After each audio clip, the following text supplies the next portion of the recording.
Près de 4 ans après leur coup de foudre, Stéphane Bern et Yori Bayer filent toujours le parfait amour. Et ce ne sont pas leurs 20 ans d'écart qui viendront ébranler leur équilibre. En interview, le créateur d'une application de rencontres gays s'est penché sur le sujet, révélant tout de même le petit détail qui les différencie aujourd'hui. En 2020, Stéphane Bern a fait la rencontre de sa vie. Cette année-là, il a croisé le chemin de Yori Bayer avec qui il a fini par quitter Paris pour s'installer à temps plein dans sa maison de campagne, un ancien collège royal et militaire, situé dans le Perche en Eure-et-Loir.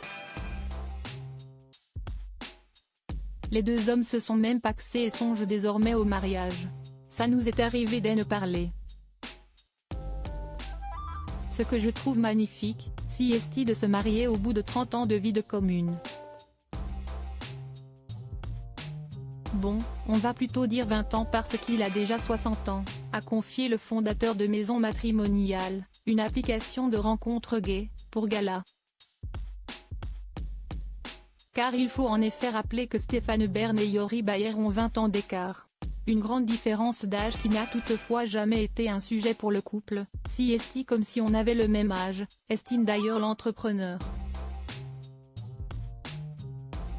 Et pour lui de plaisanter, parfois, Stéphane, j'ai l'impression qu'il est plus jeune que moi dans sa tête, il rit.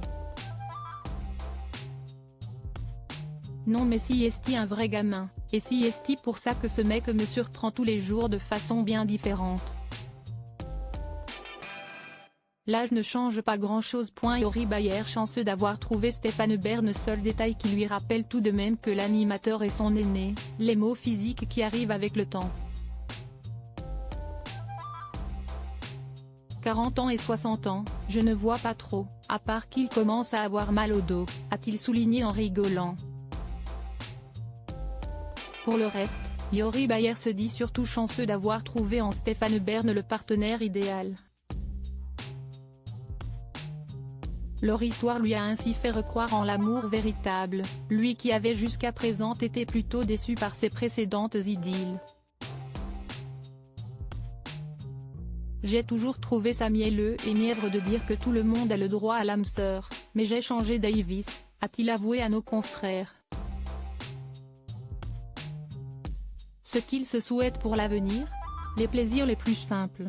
Avoir du temps ensemble, avec nos chiens, et regarder une niaiserie à la télé ou sur Netflix et avoir ma tête sur son épaule.